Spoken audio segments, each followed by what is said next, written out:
there's something to say about the ability to do something at a pace that is either faster or more efficient than what the standard or what our expectations are. I mean, I didn't realize how much time it took to edit videos until the first time I had to edit, a course video. And, they talk about editing just audio. Like if you're editing a 30-minute podcast, probably it'll take you an hour to edit if you're like going through each bit of the audio and trying to make adjustments and then equalizing everything, getting it leveled out and all that stuff. But the thing is, over time, you start to find areas that are, that you can cheat on, I guess. There's a video, I'll send it to you. It's from a comic, not a comedian, but like someone who actually draws comics. He wrote a book. It was like a graphic novel that he wanted to write, and it took like 12 years to write it. And he talked about like what he could have done better and how he could have been more productive with his time. And a lot of it was like crazy stuff. It was like, okay, in these 50 pages, every scene or every like panel has a different background, and each background was drawn individually and added. I could have copied and pasted the same background again and again for 50 pages and added different content, different style, and it would have sped up the process so much. And I think about that because, you're talking about, you're doing all these things, but what are you doing to, I guess, to copy and paste the panels together and put out content that's equally as good but takes less time? Well, like with the book, I started out and I outlined, thoroughly ahead of time. And, the whole thing, got all the pieces kind of lined up where I knew where everything was going to be, what all was going to be there. I mean, I started out with a mind map and then I moved it to an outline. And then what I would do is I would sit down to write and I would have a goal. I'm going to get these sections done and just sit there and just plow through it. And once that was done, I usually had something in the queue that needed to be edited. So like after I finish writing, I know that I'm going to stink at editing for the first pass until I have sat on that content for 2 weeks. Yep. So I scheduled it like that, and just kind of, alternated that. The other thing I did is I realized, hey, I can write reasonably well with a little bit of background noise. And so I would have YouTube up and just be like playing random stuff, just like, how you just click on something. You're like, okay, I'm going to play this music and I'm going to go. Well, I would do that and just let it go where it went and then work. And then I was like, kind of paying attention to what different styles of music did at different points to me mentally. So like if I'm writing, more of either classical or techno, does a pretty good job for me. But I was also interested to find that, a lot of heavy metal did pretty well for me as well. And I listened to some weird stuff. I mean, like there's some Indian street metal that I got into. I got on a kick of that for a while. I was listening to Mongolian death metal at one point and sitting here, sipping scotch and writing. And the trick with that stuff was I do think it slowed down the pace of my writing, but it increases sustainability. So instead of just, writing full tilt for an hour, I could go for like 4 or 5. And it wasn't making me as tired. I think that's a lot of it too, is you just got to figure out if you're having to really kind of do a marathon style, like what things can you do that change your endurance versus what can you do that changes your speed? I think that's smart too, because that's like marathon running. Like, yeah, you're using the same legs, to get from point A to point B, but because you're trying to last longer, it involves more activation of your core, better posture with your back. Like, I mean, being in the military, we had to run like the Marine Corps, you have a PFT, and then part of that is a 3-mile run. So usually the minimum that we ran when we were doing any type of like physical training was 3 miles. That way you knew like, okay, if I do 3 miles every single day, I can at least do this 3 mile run. But if I can run, 5 miles, if I can run 6 miles, it might take me twice as long, but I know that I can do it. Therefore, when it comes time for the 3 mile run, it's like, I've already been able to run a 6 mile, so half of that is nothing. Yeah. That actually reminds me of some martial arts training that I had because, like normally they'll get people and they'll line up and they'll bow and then they'll spar. Right. Well, I had one teacher that would actually have the person that was across from you just yell profanity at you and scream at you and all this stuff while they're coming in. And what it taught you to do is you were calm, even if people were just completely losing their minds. And that is a better way to approach it because, if it's the worst thing in the world in a dojo, it's probably not going to be as bad on the street. Whereas if it's all calm and relaxed in the dojo, when you get on the street, you don't know what to do. Yeah. And even with, what was I watching? And it's going to be stupid. Oh yeah. It was like the world rock, paper, scissors championship. Yeah, that's a thing. Google it. But in that they talk about the best rock, paper, scissors players in the world often shout what they're going to play right before they play it. And that's like perfect. Like that's in the rules. It's encouraged or whatever, but they do it to try to psych out their opponent. And I think that that's the thing is like, we often psych ourselves out by just like trying to verbally assess what we're trying to do. Like you said, yeah. if you walked in, you were like, I got to write a whole book. That's a pretty big task. But if you say, what you do, you said, I want to write 20 pages. And, even if you look at it, 20 pages, that's, 4 pages a day, Monday through Friday. That's 20 pages. I can write 4 pages in a day. I did that in high school all the time, especially like right before the 5-page paper was due. So I know that if I can do that, I just do that. And then in the end, you wind up doing more than you thought you would be able to. Yeah. Well, I can say that as somebody who has just finished recording their 199th podcast episode. Beach and I recorded that Monday night. Oh, that's awesome. Yeah. And you think about that, like that is, probably 200, 210, 220 hours of content. For all those recordings because we go a little bit over an hour. And plus some of the early ones, we weren't so disciplined on time. And that's insane.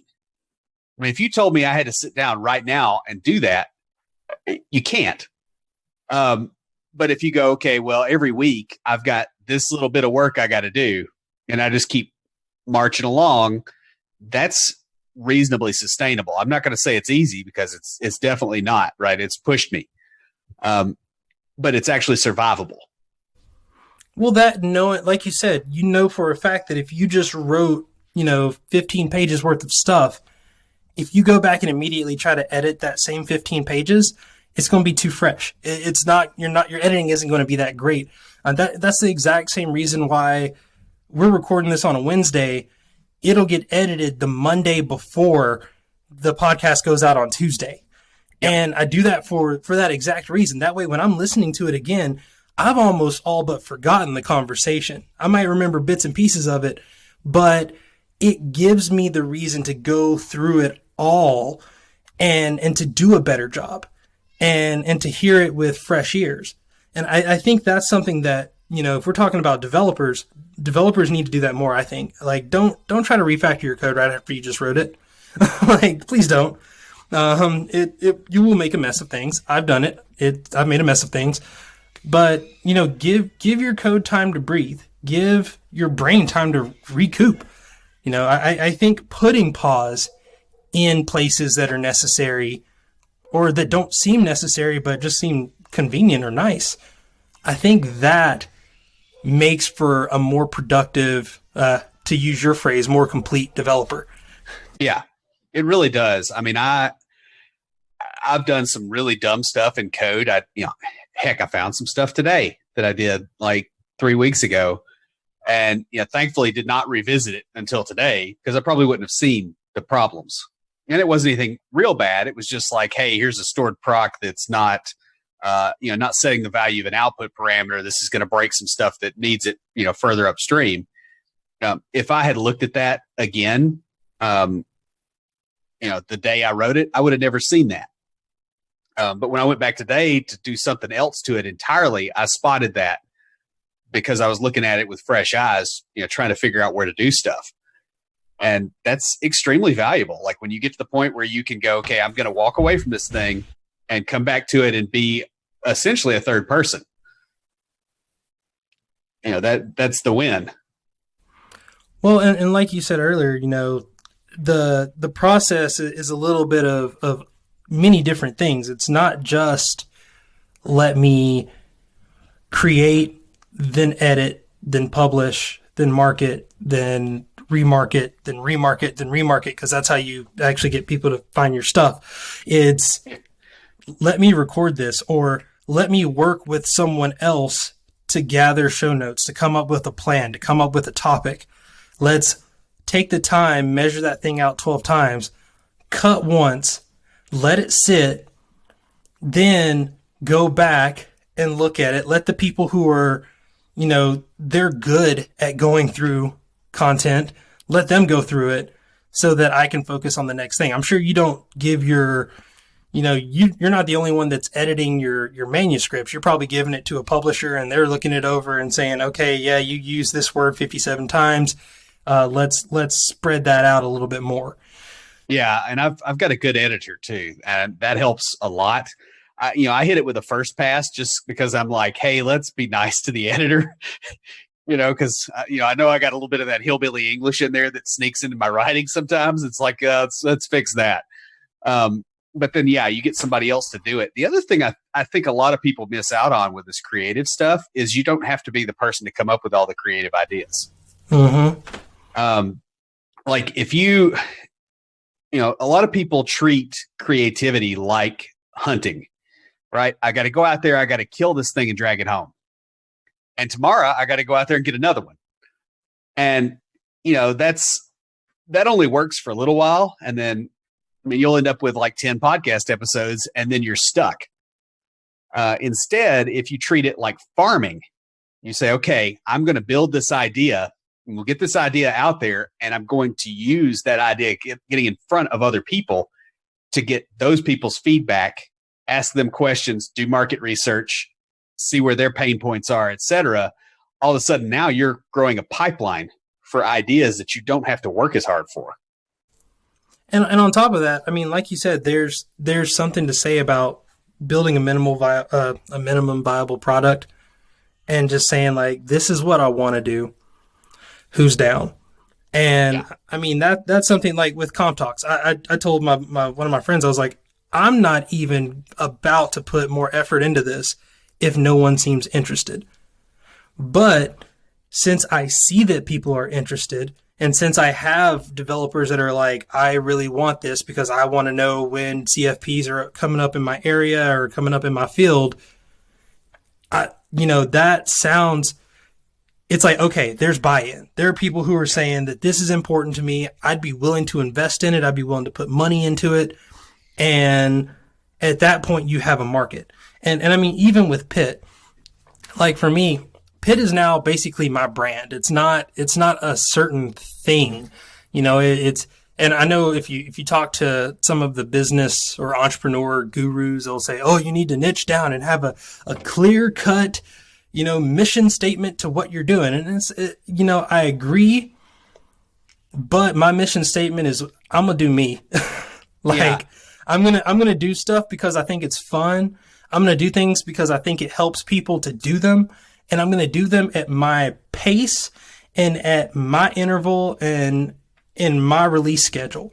And if people don't like it, they don't have to subscribe.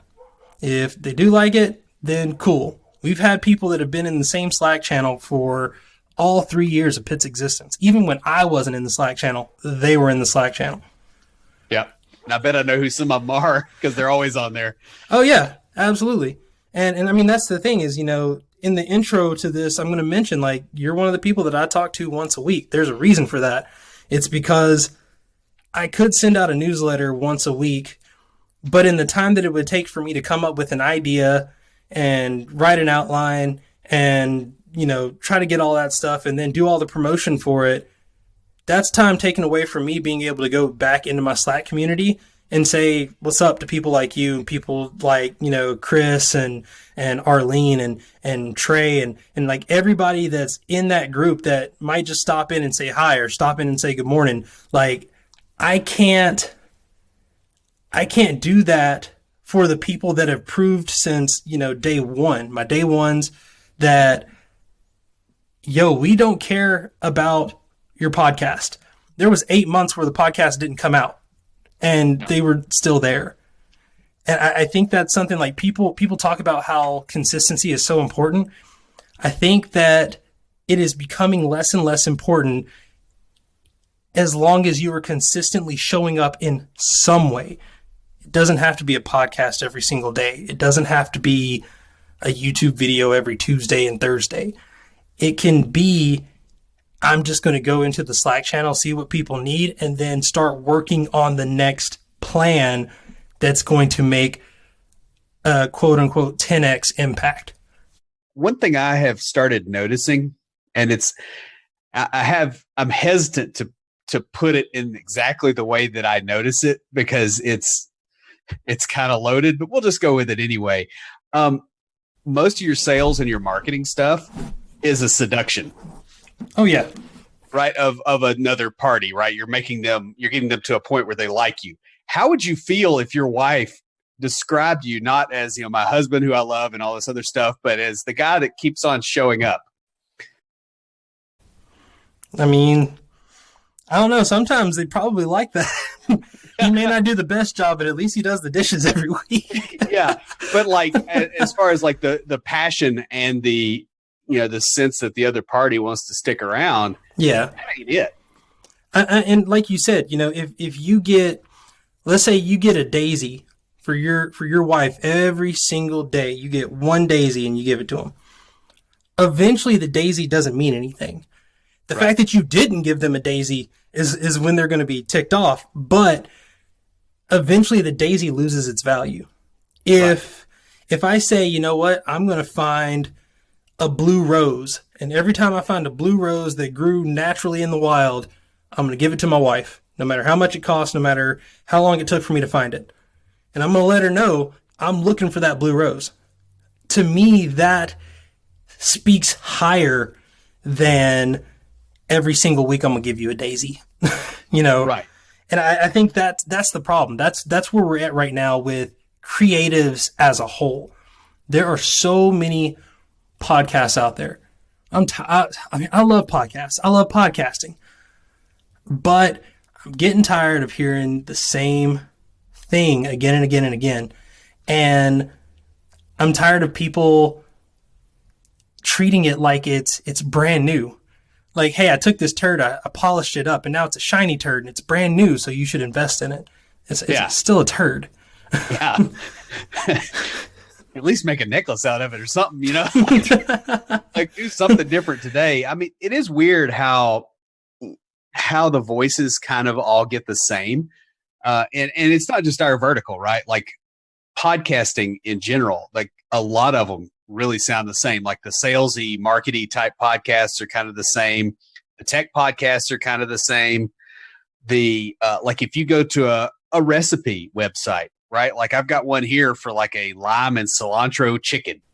That sounds amazing. I'm gonna need you to share that. It's like a dump meal. It's like one of those paleo dump meals. So you like put the chicken in the bag, you put the lime juice in the bag and the cilantro and a bunch of other stuff, and you zip it up and you freeze it. And then when you want to cook it, you defrost it, you dump it in the pressure cooker, and you go. Right. So it's like 25 minutes to cook, and then you've got it. And so like you can make like 30 of those with like a Costco run, and you just put them in the freezer. And then when you need one, you pull it out. Right. They have these narratives at the beginning of these things for SEO purposes, all the marketing stuff. And it's like, this gets more attention from Google. I get it, but it does not deliver the value to me going there without going through a bunch of crap. Uh-huh. And that's where creatives are everywhere right now. Well, it's you remember in the late 90s, early aughts when, boy bands were a thing? Yeah, unfortunately. It's this weird factoried sound of, we know what we can do to get clicks. We know what we can do to get eyes. We don't necessarily care about the substance of those eyes. We don't care about the value that we're bringing to those people. I mean, if you look at what many of the hustle culture is telling you. Oh, Lord, yes, the hustle porn. Here are 3 simple tricks that Fortune 500 CEOs do to become a Fortune 500 CEO. 1, cocaine. 2, bad family life so that they don't want to go home. Yeah, but that's 3, the thing. It's like secretary. Okay, we got it. Okay, so how do we word that? Wake up early. Don't check your email first thing in the morning, and always show up. Be consistent. And for steps 4 and 5, buy my book. Yeah. And that's the thing, is because in your mind, you're like, okay, you just said the exact same thing that I've heard 40 times, but you said it in a British accent, or you said, oh, well, Jeff Bezos does this. And now it's this, oh, well, I guess it's so much more important. It's like when your parents told you not to do something and you're like, whatever. But then when like somebody you looked up to is like, yo, don't do drugs, kid. And you're like, oh yeah, no, tobacco is whack. You can't. Like, it completely changes how you see that content. And there is something to say about doing things in a way that's unique to you, even if it's already been done before. But that doesn't mean that you need to regurgitate content. Yeah. And the other thing is how many of these people will say that something is complete crap? It's like an industry standard, like how many of those people will rock the boat on that? Good point. Yeah, I mean, like, okay, in tech, for instance, right now, in software development, if you jump out there and you say an object relational mapper is not the bee's knees in all situations, people will give you like the worst dirty looks, even though they know better. And there's lots of stuff like that in tech. I mean, there is very much a echo chamber in certain areas, and like every stack and every platform has got it too. Mm-hmm. And not just that, every productivity or project system. Like, some of my best coaching clients use Scrum, or like their shops use Scrum. To me, if Scrum isn't implemented correctly, it can be toxic to your company. It absolutely is. It will make people burn out faster. It will make them quit. It will make them give up on programming as a whole, because and it's the same thing with Agile. It's, if you just start building things just to follow some platform, it's not supposed to work that way. It wasn't designed to work that way. But that's the problem, is like YouTube wasn't designed to become an ad haven for 1% of 1% to make $10 million. It was designed for people to be able to share videos. Yeah. And people get away from that because now the idea isn't, oh, I can share photos with my friends on Instagram. It is, if I take a picture of my lemon pepper chicken perfectly, I might get, an ad spot from, I don't know, DoorDash, and it's this weird dichotomy of everything has to have some inherent value to it. And if it doesn't, therefore it's invalidated. And that's something that I struggle with, because I'm always trying to do things as a business owner that's like, this will move my business forward. But the thing that I've learned is there is something to say about not doing a thing because it'll move the business forward, but doing a thing because it'll move the business forward and it pertains to the voice or the atmosphere that I'm trying to create in my business. Yeah, or it just makes my life better. I mean, I read a Hacker News thread where some dude was going off about this, and he was just like, look, I can't have hobbies anymore. And it's like I pick up a new hobby and I feel like I have to figure out how to monetize it. Mm-hmm. Right. And, for instance, I'm learning Russian, right? And I totally started that for the heck of it. And I think it will be valuable for me. I think I could totally turn it into something valuable. It's like, hey, look, there's 140 million people across 10 time zones. I'm sure something will work. But like, I'm not approaching that from that angle. And I've been able to, I practice an hour or more a day. And it's sustainable. Like, I can actually learn how to speak Russian. I can have conversations. I still have a little trouble with verbs of motion and some other things, but it's not painful. It's sustainable. And I'm getting to something that I want, even if I'm not entirely sure what the end goal is. And I'm not looking at it going, here's how I monetize this. And it's like the monetization strategy needs to be there because it's not sustainable. A lot of things are not sustainable without one. Like, podcasting is very hard to sustain over long periods of time when it's not doing anything for you monetarily. But on the other hand, it's really easy if you're, monetizing and that's your main focus. It's very easy to just completely ruin the podcast or ruin the book or ruin whatever else you're doing for other people.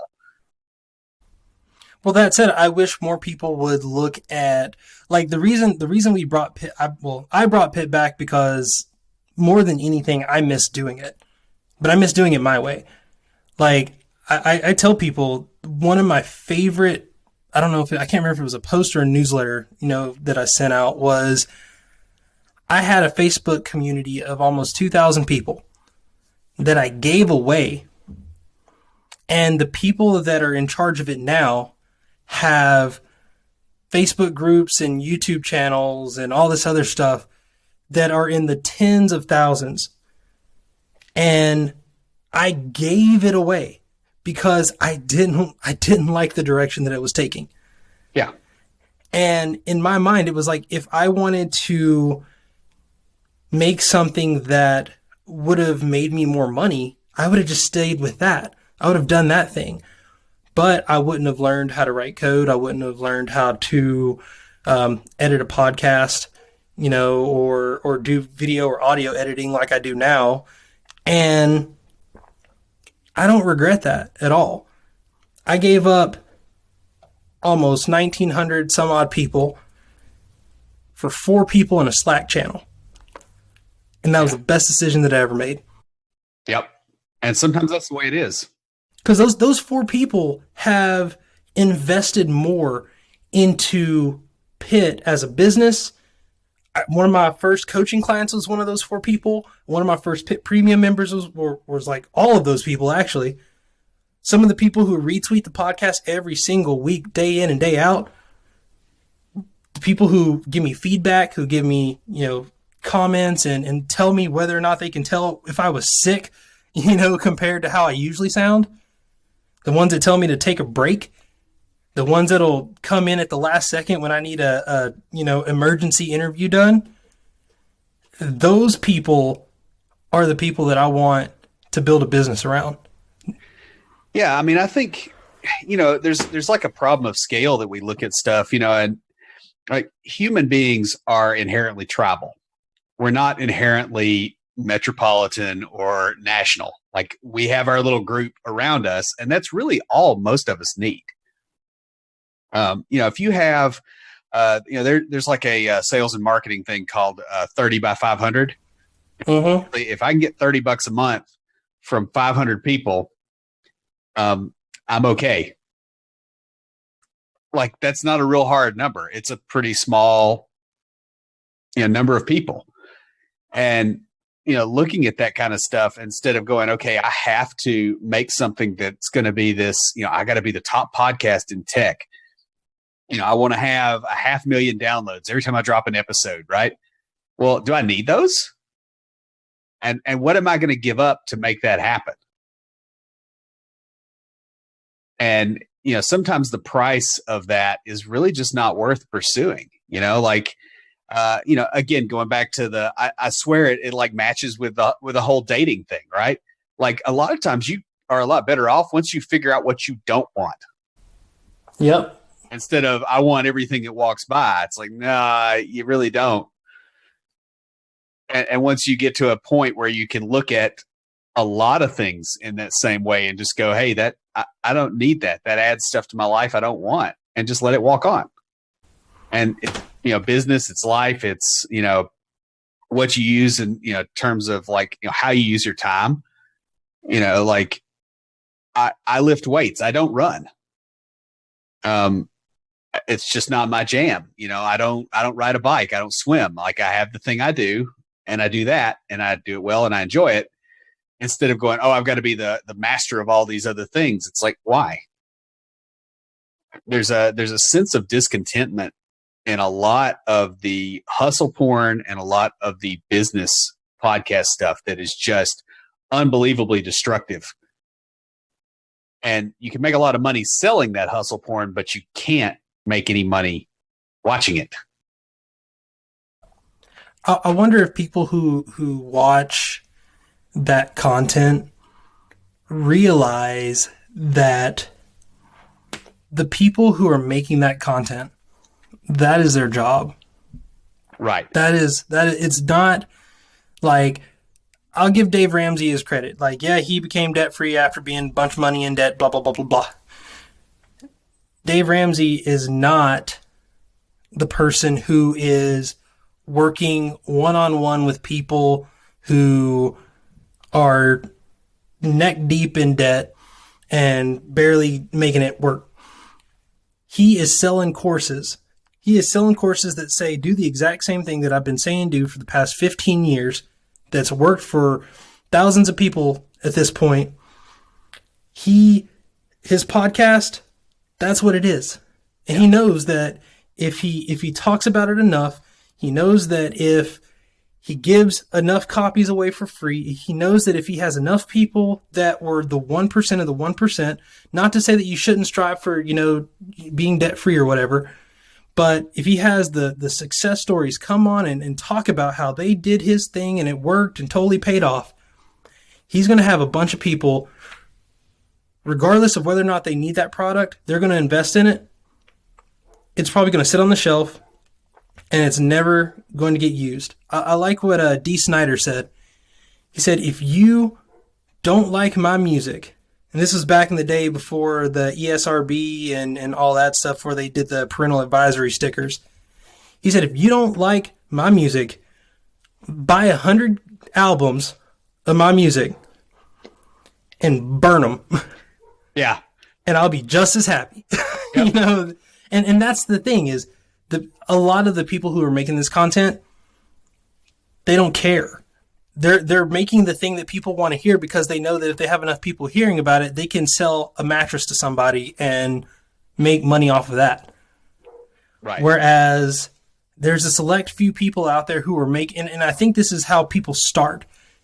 They're making content because they genuinely believe in the content that's being made. They realize that it's not sustainable because people aren't willing to help out and invest in those projects because they're not telling people exactly what they want to hear or what they're expecting to hear. And in an effort to continue to do what they're doing, they compromise. And once they compromise, they realize, oh, wow, that was easier. Let me just start doing that. Yeah. And then eventually they forget why they started doing that thing in the first place.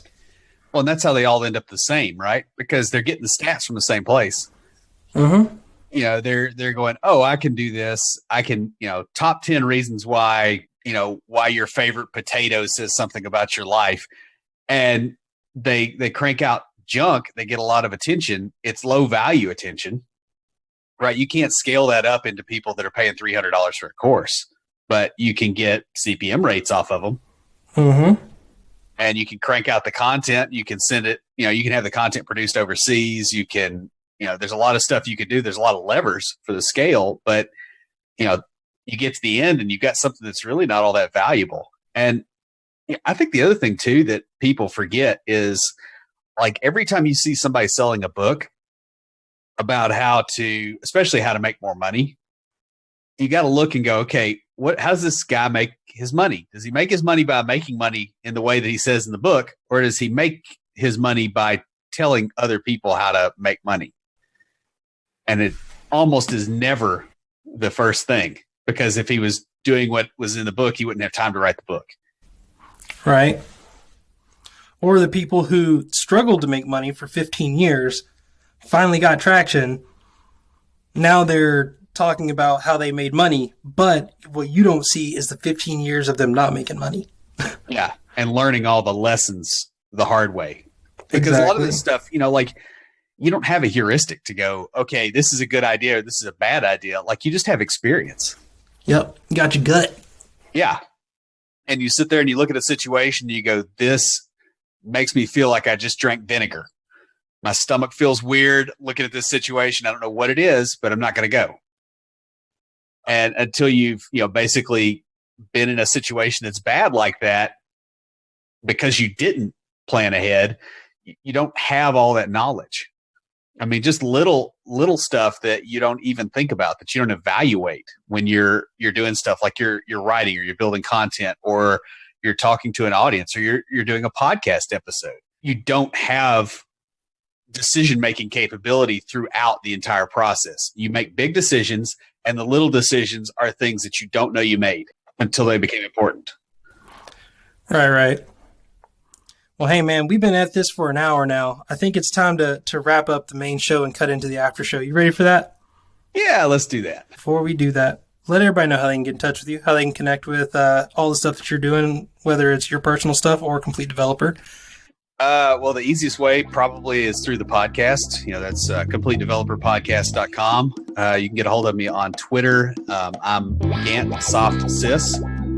That was my business that I had years ago, and the Twitter account still has followers, so I keep it. I guess that's probably the best way.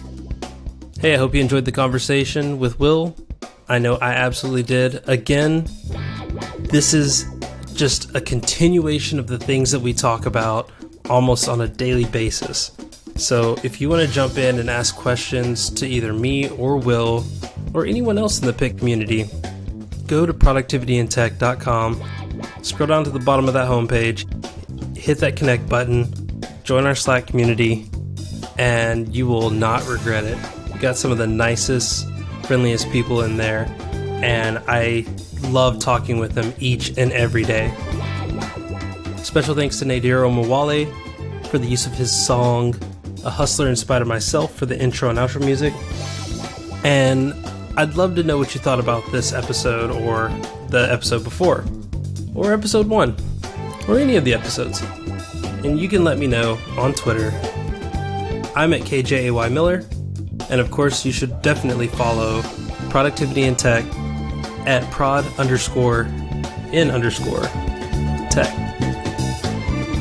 That's going to do it for this week. I am looking forward to next week's conversation. Not to spoil it, but it's going to be a fun one. Someone that I've been trying to talk to for a couple of years now. So I'm going to leave it at that. For the Productivity in Tech podcast, I'm Jay Miller. I hope we've been productive. I'll talk to you later.